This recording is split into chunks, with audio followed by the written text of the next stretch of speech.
በስመ አብ ወወልድ ወመንፈስ ቅዱስ አሐዱ አምላክ አሜን።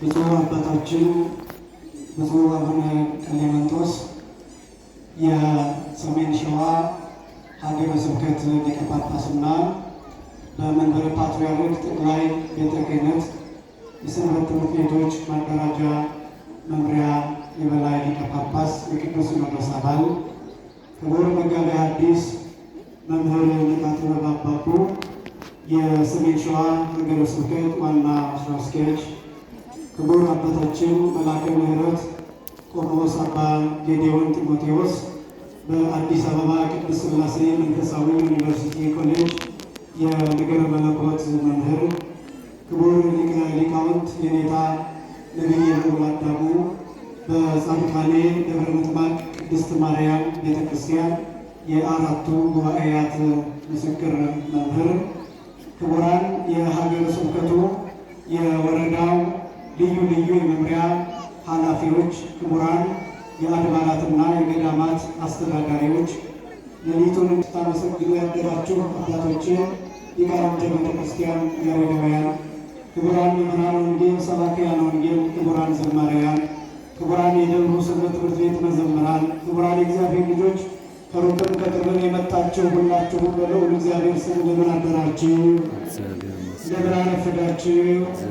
አምላካችን እግዚአብሔር በዚህ ዕለትና በዚህ ሰዓት በዚህ ቅዱስ ቦታ እንድንገኝ ስለፈቀደልን ለዚህም ዕለትና በዓል ስላደረሰን ክብርና ምስጋና ለስም አጠራሩ ይሁን። እንኳን አደረሳችሁ እልል ብላችሁ እግዚአብሔር ይመስገን።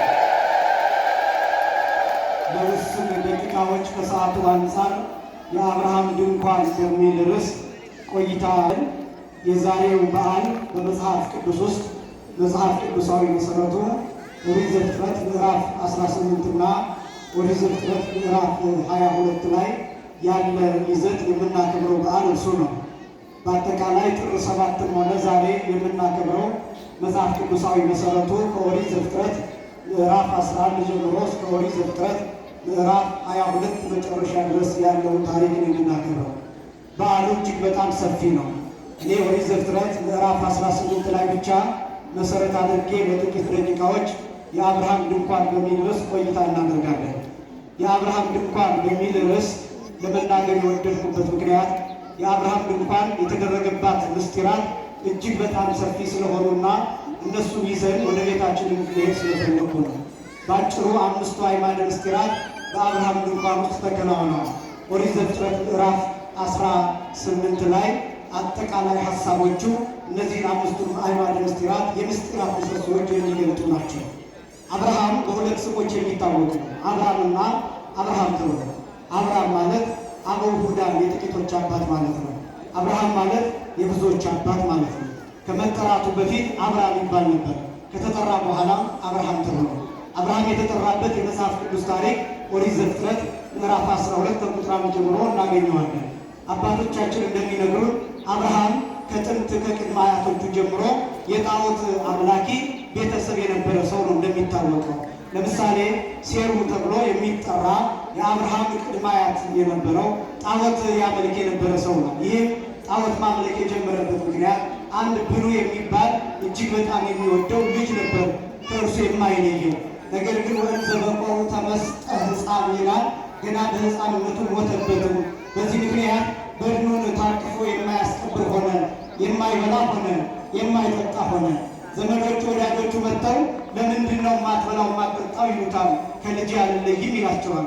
እንግዲያውስ ሙት የሚያስነሳ ከዚህ ሀገር አለና ሂደህ አምጥተህ ልጅህን አስነሳ ብለው ወደ ሌላ ሀገር እሱን ልከው እሱ ከሄደ በኋላ ልጁን ቀብረው፣ ነገር ግን ልጁን የሚመስል እንጨት ሰርተው ዓይን አውጥተው እጅግር ሰርተው ጣዖት አዘጋጅተው ለሴሩ ጠበቁት።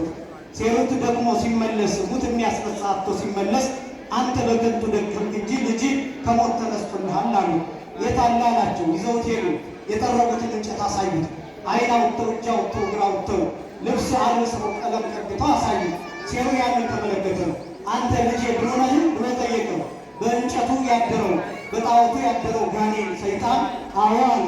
ያን ጊዜ ከሞት ተነስቷልና ለልጄ ምን ላድርግልህ ልጄ ሆይ ምን ላድርግልህ ብሎ ሲጠይቀው ስገድልኝ አለ። ያን ጊዜ ልጅ አምላክ ቢሆን አይደለም ከሞት የተነሳ ብሎ ሰግዶለታል። ጣዖት ማምለክ በዚህ ጊዜ ተጀምሯል። ልጅህን እንጠይቀው እያሉ እየመጡ ሴሩን ይጠይቁታል። ሴሩ እየሄደ ለልጁ ሲሰግድ በእሱ ያደረ ሰይጣን ከዚህ ቦታ ማዕድን አለ፣ ከዚህ ቦታ ወርቅ አለ፣ ከዚህ ቦታ ብር አለ፣ ከዚህ ቦታ ዕንቁ አለ፣ ከዚህ ቦታ እንዲህ ያለ ነገር አለ እያለ በእሱ ያደረ ሰይጣን ይነግረው ስለነበር አምላክ እየመሰለው ለልጁ በየቀኑ እየሄደ ይሰግድለት ነበር። ሌሎቹም እየመጡ ልጅህን እንጠይቀው ይሉታል። አይሆንም ልጄን ታገቡብኛላችሁ ይላቸዋል። እኛ በጠረብነው እንጨት እኛ በሰራነው ጣዖት እንደዚህ ይለናል ብለው በየደጆቻቸው ያን ጊዜ ጣዖት መስራት ጀመሩ። ጣዖት ማምለክ ተጀመረ። ትውልድ ተበከለ፣ ትውልድ ተመረዘ። ዛሬ በየደጃችን ጣዖት እንዳለው ማለት ነው። ዛሬ በየበራችን፣ ዛሬ በየኪሳችን፣ በየስልካችን እያንዳንዱ ጣዖት የሌለው የለም። የገንዘብ ጣዖት ይኖራል፣ የዝሙት ጣዖት ይኖራል፣ የመለያየት ጣዖት ይኖራል፣ ፍቅር የማጣት ጣዖት፣ ሰላም የማጣት ጣዖት፣ ያለመመለስ ጣዖት፣ እንዲህ አይነት ጣዖቶች በየበራችን አሉ። ኃጢአት በየበሩ ሲገባ የተከበራችሁ ክርስቲያኖች ዘመናትን ወደኋላ መለስ ብለን ከተመለከትናቸው አሁን ያለው ብቻ አይደለም አዲስ የሚባለው ድሮም የነበረ ነው። አባቶቻችን ያኔ ስልክ ስላልነበረ፣ ኮምፒውተር ስላልነበረ፣ አይፓድ ስላልነበረ፣ እንዳሁኑ ያለ የቴክኖሎጂ መሳሪያዎች ካሜራዎች ስላልነበሩ እንጨት ጠርበው ነበር የሚያመልኩት። አሁን እኛ እንጨቱን ቆንጆ አድርገን ጠርበን በስልክ ጣዖት እናመልካለን። ልዩነቱ የአሁኑ እንጨት ያምራል። የአሁኑ እንጨት በስልክ መልክ ነው የመጣው። ስለዚህ ካሜራ ይቀርጻል፣ ሁሉ ነገር አለው፣ ይናገራል፣ ያወራል፣ ይጽፋል፣ ያነባል፣ ያስነብባል። ይሄ ስላለው በጣም የተሻለ ይመስለናል እንጂ ልክ እንደዚያ ዘመን ጣዖት በየመንገዳችን በየደጃችን ሰርተን እያመለክን ነው። እግዚአብሔር ከዚህ ሁላችንን ይጠብቀን። ከዚህ ጣዖት አምልኮ ይህን ትውልድ እንዲያወጣልን የአምላካችን ቅዱስ ፈቃድ ይሆንልን። ከዚህ በኋላ ሴሩ ናኮርን ወለደ። ናኮር ታራን ወለደ። ታራ አብርሃም ወለደ። ይህ ጣዖት ሲያያዝ ከአብርሃም ደረሰ። አብርሃም አባቱ የሚሰራውን ጣዖት እንዲሸጥ ወደ ገበያ ይልከው ነበር። አብርሃም ጣዖት ተሸክሞ ወደ ገበያው ይሄዳል። መንገድ ላይ ሲደርስ ጣዖቱን ይጠይቀዋል። ርቦኛል አብላኝ ይለዋል። ጠምቶኛል አጠጣኝ ይለዋል። ያም ባይሆን ጨዋታ ሐዘን ይከፍላልና አጫውት ይለዋል። አናግረኝ፣ ድምፅ አውጣና አናግረኝ፣ አጫውት ብቻ ይለዋል። ዝም ይለዋል።